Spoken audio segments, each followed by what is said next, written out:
Mr. S. Samdani, Practicing Company Secretary, the Secretarial Auditor and Corporate Governance Auditor. Mr. Pareen Shah, Partner of Mrs. CNK and Associates LLP, Chartered Accountants, the Statutory Auditor of the company. Mr. Chirag Bakshi, Internal Auditor of the company. Mr. Dinesh Birla, Cost Auditor of the company. And Mr. Neeraj Trivedi, the Scrutinizer for this AGM. I also wish to inform that pursuant to the circulars issued by the MCA and SEBI from time to time, the annual report for the financial year 24-25, together with the notice of the 63rd AGM, have been sent to the shareholders at their registered email addresses. Further, as per the requirements under SEBI listing regulations, letters have also been dispatched providing the web link including the exact path where complete details of the annual report are available to those shareholders who have not registered their email addresses. With your kind permission, I take the notice dated 31st August 2025 convening this 63rd AGM as read. The auditor's report on standalone and consolidated financial statements and the secretarial audit report for the financial year ended 31st March 2025 did not contain any qualification, observation or comment on financial transactions or matters and are unmodified. Therefore, as per Section 145 of the Companies Act 2013 and with your kind permission, I take the said reports as read. Now I request Mr. Pankaj Joshi, IAS, Honorable Chairman of the company, to kindly address the shareholders. Dear shareholders, before we proceed with the statutory formalities, I will briefly talk about company's performance during the financial year 2024-25 and to share insights on the global economic environment, the Indian sector, and our company's strategic initiatives. The world economy continues to be volatile with declining growth estimates owing to escalating geopolitical issues, trade tensions, high tariff in major economies, and heightened policy uncertainty. In the backdrop of instability being witnessed in the global economy, India has emerged as a strong country showing resilience and adaptability to charter its growth trajectory. Your company is poised to actively participate in the development of the nation by contributing positively in the agriculture industry. We continue to invest in innovation and sustainability. Our sector, intimately tied to the agriculture and rural demand, feels both the pressures and the opportunities emerging from these global shifts. Amidst global uncertainties, India has maintained steady growth backed by strong fundamentals and consistent performances. India's GDP grew by 6.5% in the financial year 24-25, the highest among the major economies of the world. RBI expects the same rate to continue in the financial year 25-26 also. This robust performance has been underpinned by strong domestic demand, easing inflation, resilient capital market, and rising exports. India's prudent macroeconomic policies and reform-driven approach have positioned it as the fastest growing major economy globally. The recent revisions in GST rates also aim to simplify the tax structure. The agriculture sector recorded a growth rate of 4.4% in the financial year 2024-25, improving from 2.7% in the previous financial year, aided by record kharif production, favorable monsoons, and high-value segments such as horticulture, livestock, and fisheries. The agricultural and allied activities contribute approximately 16% of the GDP and are the bedrock of the nation's economy. The budget allocation for the Ministry of Agriculture and Farmers' Welfare has seen a significant increase, reflecting the government's commitment towards agriculture development.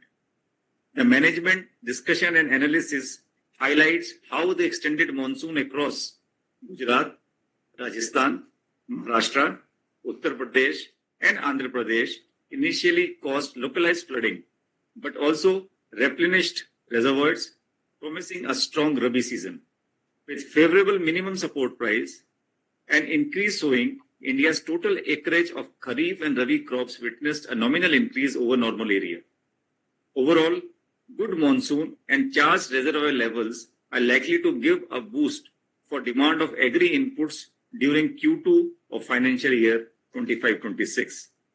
At the policy level, the Union Budget 25-26 reaffirmed agriculture as the first engine of India's development, allocating 1.67 lakh crore for fertilizer subsidy and introducing landmark initiatives such as the Mission for Atmanirbharta in pulses, the PM Dhan Dhanya Krishi Yojana, and a comprehensive program for vegetables and fruits to promote production, efficient supply, and remunerative prices. These initiatives aim to strengthen farm incomes and create demand for agri-inputs, a positive for our business. Government of India is implementing various schemes and programs such as National Food Security and Nutrition Mission, the Rashtriya Krishi Vikas Yojana, the Pradhan Mantri Kisan Samman Nidhi, the Pradhan Mantri Fasal Bima Yojana, the Pradhan Mantri Kisan Mandhan Yojana, the Kisan Credit Card, the Namo Drone Didi for the welfare of farmers by increasing production, remunerative returns, and income support. However, the year had its own set of challenges. Consistently high international prices of imported fertilizers and raw materials, such as phosphoric acid, impacted both production and imports in the later half of the year. China's restricted exports further strained India's fertilizer supply. Department of Fertilizers provided ad hoc subsidies and price compensation to support the fertilizer manufacturing companies. Fertilizer companies, including ours, responded by optimizing the product mix and promoting NPK fertilizers as an alternative, which was well received by the stakeholders. Policy interventions by Department of Fertilizers to support the industry will play a key role in shaping strategies going forward. In spite of several challenges in terms of availability of raw materials, the company achieved fertilizer sales of 19.88 lakh metric ton with a growth of 4% on year-on-year basis with support of our key driver products, AS and APS, both constituting 58% of the total volumes. Our diversified product portfolio and operational agility allowed us to ensure adequate availability of fertilizers to farmers at reasonable prices, even during peak demand periods. Capitalizing on demands of our products across marketing geographies, the company supplied fertilizer to primary and secondary markets, resulting in increased contribution to total fertilizer sale of the company as compared to the previous financial year. Revenue from fertilizer segment was around 77% to the total revenue from operations. The outlook for the fertilizer business looks promising on the backdrop of bountiful rains during the current financial year, coupled with reasonable hike in minimum support prices for the major crops and focus of the Government of India to increase farmers' income. Demand for GSFC's key driver products such as APS and AS will continue to remain stable in the next quarter also. The company intends to adopt a balanced approach towards production and import mix to optimize cost efficiency and maximize overall sales realization in the upcoming quarter. Your company continued to develop its portfolio of industrial products during the year under review. The company has successfully commenced production of HX sulfate crystal, thereby strengthening its market share by reducing imports. Revenue from industrial product segment was around 23% to the total revenue from operations. The industrial product segment encountered challenges this year due to decline in international prices of melamine, caprolactam, and nylon 6 chips. Nevertheless, our concentrated strategy and strong product mix resulted in record sales volume for technical grade urea and HX crystal along with trading of ammonia. A strategic approach to enhance the exports is adopted which yielded good results. Overall, the India industrial product segment margins remain under pressure due to global overcapacity, particularly in China, and the global economic slowdown. Certain mitigating measures to overcome the cheaper imports in India are initiated with the Government of India. The caprolactam benzene spread is expected to remain under pressure in Q2 of the financial year 25-26, which may depress prices across the entire nylon value chain. The demand of GSFC's major industrial products from various application sectors is likely to remain stable during the next quarter. However, pricing for the key products may face headwinds from low-cost Chinese imports. In order to alleviate the anticipated impact, company is focusing on enhancing export volumes of HX crystal and also evaluating trading of imported ammonia for revenue generation, as ammonia demand is expected to remain stable during Q2 of the financial year 25-26. Now I will brief you on the financial performance of the company during the financial year 24-25 and Q1 of financial year 25-26. During the financial year 24-25, the company achieved turnover of rupees 9,429 crore against 8,932 in the previous financial year on standalone basis, registering a growth of 5.56%. The profit before tax was rupees 740 crores and net profit was rupees 573 crore as against profit before tax of rupees 664 crores and net profit of rupees 524 crores for the previous financial year. During Q1 of financial year 25-26, company has achieved sales of rupees 2,172 crore, nominally higher than the sales of rupees 2,144 crores in corresponding quarter of the previous financial year.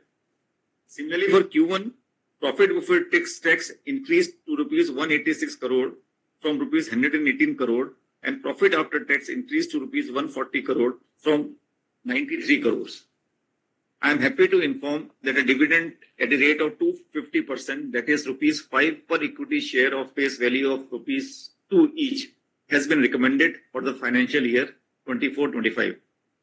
We continue to maintain a strong balance sheet with no long-term debt, healthy net worth, and adequate liquidity. Our liquidity position has also been supported by the timely disbursement of government subsidies, reflecting a proactive fiscal approach by the government. In order to ensure focused long-term planning and keeping in view the company's vision for consistent growth, GSFC has initiated the action for chartering long-term growth strategy. Simultaneously, the company has undertaken various projects for expansion of its manufacturing facilities and also to enhance its renewable energy portfolio. GSFC is targeting to get a chemical complex at Dahej for manufacturing various products to substitute imports for future growth in the chemical segment. I feel happy to share a glimpse of projects completed and some achievements of the company during financial year 24-25 and first quarter of the current financial year. 1. Diversification of industrial product profile portfolios with commencement of production of HX Crystal plant in October 2024 with a capacity of 20 million tons per day. This project is aimed towards addressing the demand-supply gap in the industrial product segment, providing product mix flexibility towards profitability, and is also an import substitute. Revamping of the Urea 2 plant aimed at enhancing the operational efficiency of our vintage plants and to meet energy consumption norms fixed by the Government of India. The company has completed revamping of Urea 2 plant successfully in May 2025. 3. Your company has successfully commissioned the following projects focusing on harnessing the renewable energy. 15 megawatt ground-mounted solar power plant at Charanka, Gujarat in May 2025. GIPCL 75 megawatt solar power project in group captive mode with GACL at Vastan, Gujarat. 25 megawatt solar power project phase 1 is commissioned in April 2025 and balance 50 megawatt phase 2 is commissioned in June 2025. 1 megawatt floating solar power plant at fiber unit Kosamba in October 2024. 4. During the financial year 2024-25, the company clocked highest production of ammonium phosphate sulfate, which is 6,28,940 ton, and ammonium sulfate, which is 5,26,295 metric ton in last 5 years. 5. GSFC is proud to have been honored with Gold 4-Star Trophy by the World Safety Organization 3 years in a row, 2023, 2024 and 2025, and various other awards and accreditation for excellent safety system, excellence in business, environment management, energy efficiency, product innovation, CSR, and sustainable practices. Following projects are under execution. 1. A project for manufacturing 6,600 ton per day sulfuric acid at Vadodara unit is expected to be commissioned during the third quarter of financial year 25-26. The company is in process of creating additional facility for manufacturing APS fertilizer in existing C train of the Sikar unit. The modification will create flexibility to produce either APS or DAP fertilizers as per the market requirement. The project is expected to be commissioned by financial year 26-27.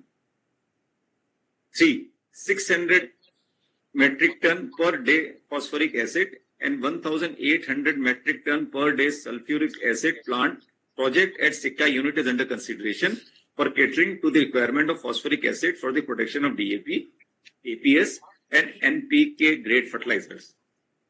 From the governance perspective, GSFC operates under a structured ESG framework. Our management systems are certified under ISO 9001, ISO 14001, ISO 45001, ISO 50001, and the Responsible Care Initiative, ensuring consistency in our quality, environment-friendly, energy-efficient, and safety management practices. We are proud to report 0 incidents of cybersecurity breaches, product recalls, or regulatory non-compliance during the financial year 24-25. The year witnessed very cordial relations between the workmen and the management. Our sustainability commitments extend beyond the business operations to encompass community development. We continue to invest in education, sanitation, and rural development initiatives around our manufacturing sites, contributing directly to local well-being and long-term regional growth. Looking ahead, our strategy remains clear to strengthen our core fertilizer business, diversify into high-value agri-inputs, expand renewable energy initiatives, and develop industrial products aligned with market feedback. We are also actively supporting national priorities from pulses self-reliance to sustainable cotton farming and dairy development, aligning our offerings with government missions and farmers' evolving needs. Our planned R&D investments and technology adoptions from biofertilizers to water-soluble fertilizers and advanced NPK grades will position GSFC at the forefront of the innovation in the agri-input sector. Our endeavor is to create value for all our stakeholders and contribute to the prosperity of India's farmers and the nation at large. Acknowledgement. On behalf of the entire board, I would like to express gratitude to our employees, shareholders, customers, bankers, government, and regulatory authorities, and all the stakeholders for their continued patronage and the confidence they have reposed in us. Thank you and stay safe. Jai Hind. Now I'll ask A robust performance in production despite industry heavy winds. In fertilizers, during the financial year 24-25, the total production was 16.47 lakh metric tons. And in the IP segment, the sales have been impacted in terms of value as the international prices decreased for melamine, caprolactam, and for nylon 6 chips. However, owing to its concentrated strategy and providing a good product mix, the segment was able to reach its highest ever sales volume of HX Crystal. For GSFC, growth is a function of new products introduced, achieving full capacity utilization, and expanding reach in domestic and overseas market, supported by skilled human capital. GSFC has introduced a new unique fertilizer in its product basket, that is NPK 9-24-24 fortified, consisting of 7 nutrients. We are promoting NPK products like APS and AS. With these combined efforts, fertilizer segment is expected to grow around 10% during the financial year 25-26, assuming full capacity utilization. In the industrial product segment, we are focusing on enhancing exports of HX Crystal and trading of imported ammonia to generate additional revenue in response to growing ammonia demand. We have also commenced manufacturing of nylon 6/6 compounding grades in Q4 of financial year 24-25, opening new avenues in engineering plastics. Although the caprolactam benzene spread may remain under pressure in the near term, demand from key application sectors is expected to be stable. An overview has been given by Chairman Sir. I would like to just mention that Q1 25-26 marked a resilient start to the financial year 25-26 with a stable revenues and improved EBITDA margin from 8% to 11%.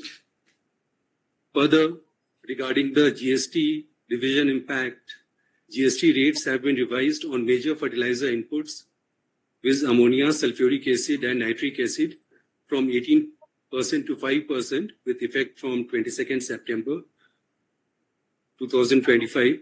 With this revision, the government has corrected the inverted duty structure for fertilizer industry, which will help in considerable reduction in ITC accumulation for the industry, thereby resulting in better working capital management. Over the past decade, R&D expenditure has increased in proportion to the turnover of the company. In view of well-established core technologies and process know-how, our primary research efforts are focused on providing expertise, innovative solutions, and technical services to support efficient operations and process optimization, incurring minimum operational expense. The R&D team also offers domain expertise for material-related issues like selection of materials for construction, repair solutions, and health assessment of equipment. For new product developments, we have adopted toll manufacturing model for validation of in-house developed technology, which will reduce overall cost.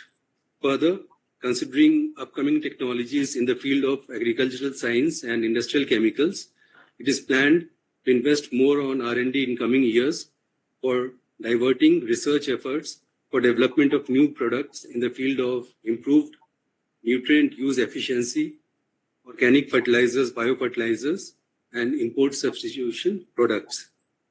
In response to the questions regarding updates on CapEx,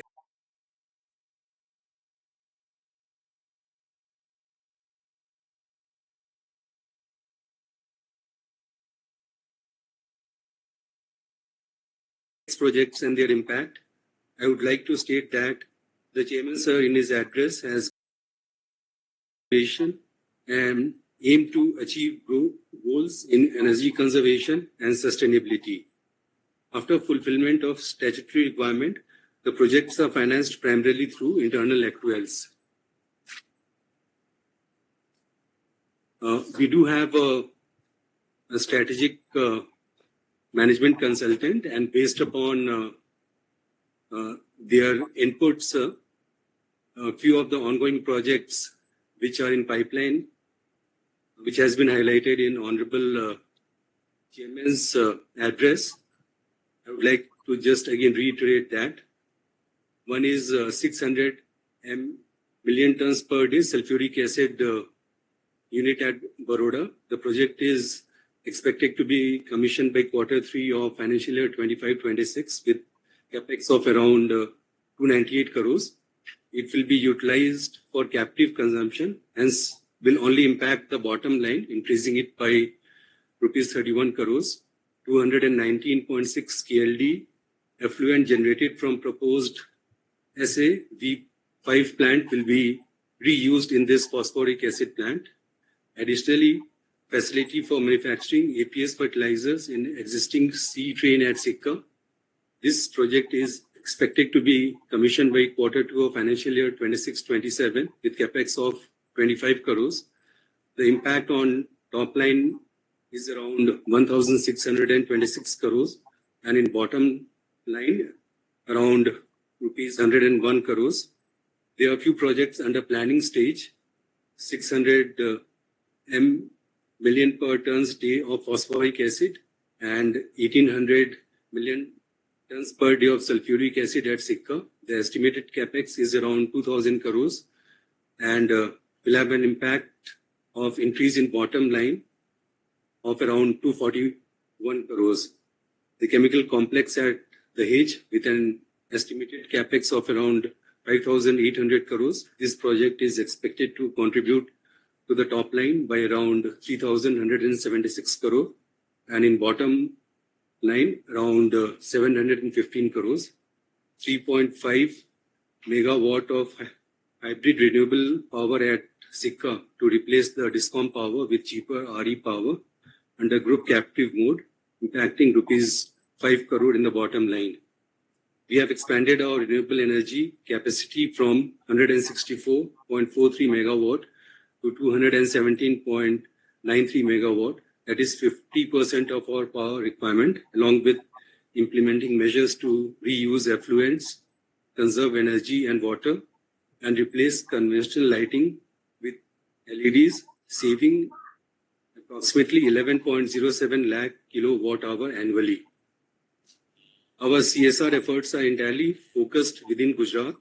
In financial year 2024-25, we contributed for higher education at GSFC University, upgraded children's homes and infrastructure in under-resourced institutions, built smart Anganwadis, strengthened healthcare through PHC and neonatal care, and promoted environmental sustainability via solar stoves, tree plantation like Ek Ped Maa Ke Naam, and waste-to-energy initiatives. We also provide relief during natural calamities and continue to assess emerging social needs such as drug addiction for future engagement. Keeping meritocracy at the fore, the company promotes gender equity through equal opportunities, maternity benefits, a state-of-the-art, fresh and posh compliant workplace. We have 143 female employees and have recruited 6 new female employees in financial year 24. Our contractual labor force increased to 4,093, including 183 female workers as of 31st March 2025. Our dividend policy adheres to statutory requirements and government guidelines. The payout depends on profitability, capex requirement, and internal and external forces. We have a robust whistleblower policy that allows employees to report grievances directly to the chairperson of the audit committee or the ethics counselor. This ensures transparency and ethical business practices. The strategic capital allocation remains focused on funding our projects, and all material information as per listing regulations is informed to the shareholders within the prescribed timeline. Once again, we thank you all for your continued patronage and ensure our commitment towards enhancement of shareholders' value. Thank you.